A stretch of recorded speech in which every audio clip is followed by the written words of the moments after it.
As humans built temples across the earth, some ancient texts spoke of palaces that soared through the skies, the Vimanas. If this was more than mere poetry, could it be a forgotten fragment of technology lost somewhere in history? Or was it simply a powerful metaphor chosen to describe the might of the gods? Let's uncover this mystery together. To uncover the truths hidden in the dark, welcome to the discovery of mystery.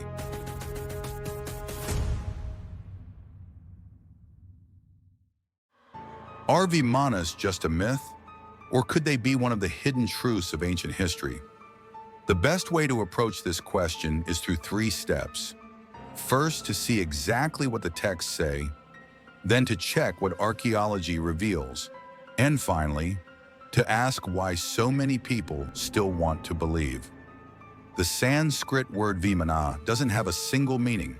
In early texts, it refers to a multi-storied building, a palace, or a chariot. Even today in South Asian temples, the tower that rises above the sanctum is called the Vimana. In other words, it was never a technical term created to mean flying machine.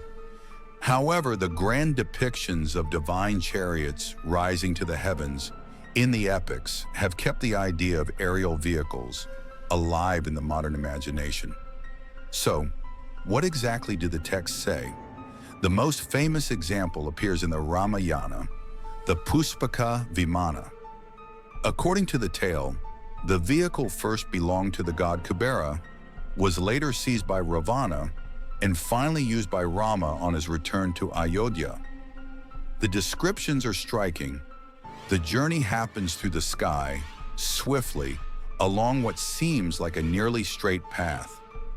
To modern readers, it evokes the idea of air travel. The Mahabharata goes even further. It tells of gods and celestial beings descending and ascending in aerial chariots. Some passages mention blinding light and a sound like thunder.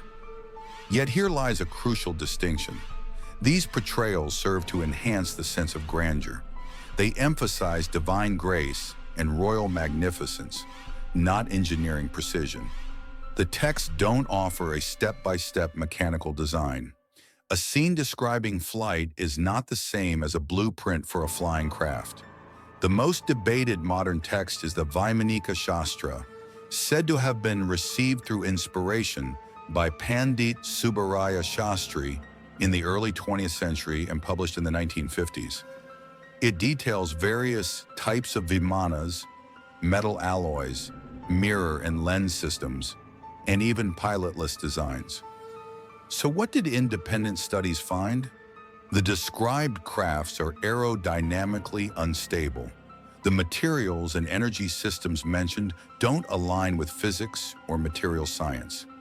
By modern aeronautical standards, the text doesn't present a feasible plan.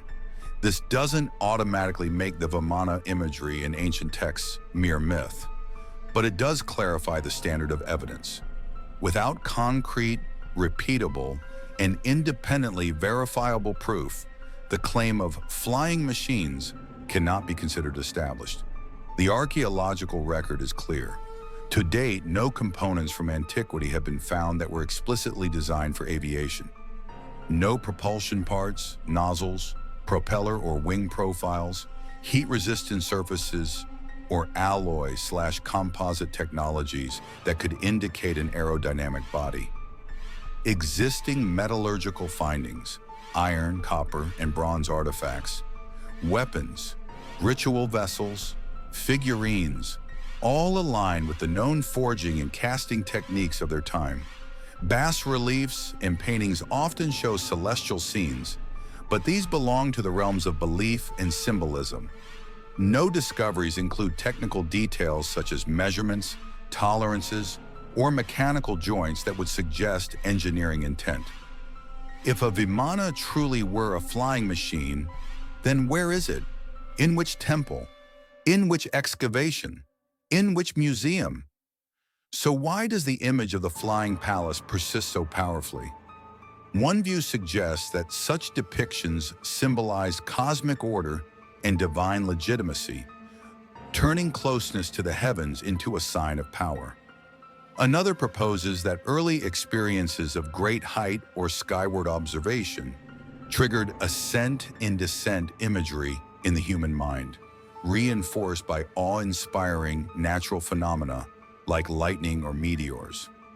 The third approach draws attention to the chain of metaphors. The speed and power of a horse-drawn chariot were transferred to the idea of a celestial chariot. Over time, this metaphor began to be perceived as something that could be imitated, a tangible object. The modern science-oriented mind tends to read these images backward as descriptions of vehicles, but the ancient author's intent was often theological and aesthetic, meant to evoke awe rather than to instruct in engineering. Yet one opposing door remains slightly open. Even if there was no invention of an airplane from scratch, early mechanisms such as automatons, mechanical displays, or lanterns that rose with heated air might have created the impression of flight. The Kongming lanterns of China, the mechanical display devices of the Hellenistic world, and the fascination with yantras in the Indian subcontinent all demonstrate a deep admiration for systems that concealed motion. But none of these correspond to an airplane or a controlled flying craft. The Vimana debate can be summarized as follows. In Sanskrit, the word Vimana carries different meanings depending on context: palace, story, or vehicle. Therefore, it's incorrect to assume that every occurrence of the word means airplane. The epics describe celestial chariots with imagery that magnifies divine power and majesty. They do not provide technical blueprints or operational mechanisms. Archaeological evidence has yet to reveal any flight-capable structures, propulsion systems, or aerodynamic components. And modern-era claims of technical manuals have failed to meet scientific standards in independent analyses. Taken together, these points show that the conclusion, Vimana equals ancient aircraft, cannot be supported at present. However, these narratives strikingly reveal the enduring power of myth and how human imagination has remained alive across the centuries. The truly fascinating question is this: why was the ancient mind so captivated by the idea of flight? Perhaps ascending to the sky has always been a metaphor for approaching knowledge, power, and salvation. In the texts, the view from above represents not just spatial superiority, but also the desire to restore order. To rise to the realm of the gods is to re-establish measure and harmony. From this perspective, the Vimana transforms from a technical craft into a symbol, a reflection of humanity's timeless yearning to understand the world and transcend its limits. Let's be honest. Most of humanity's greatest breakthroughs were born first as images in the mind. The vision of a flying palace was passed down through the centuries and reached the modern age, whispering to today's engineers, "You still haven't tried."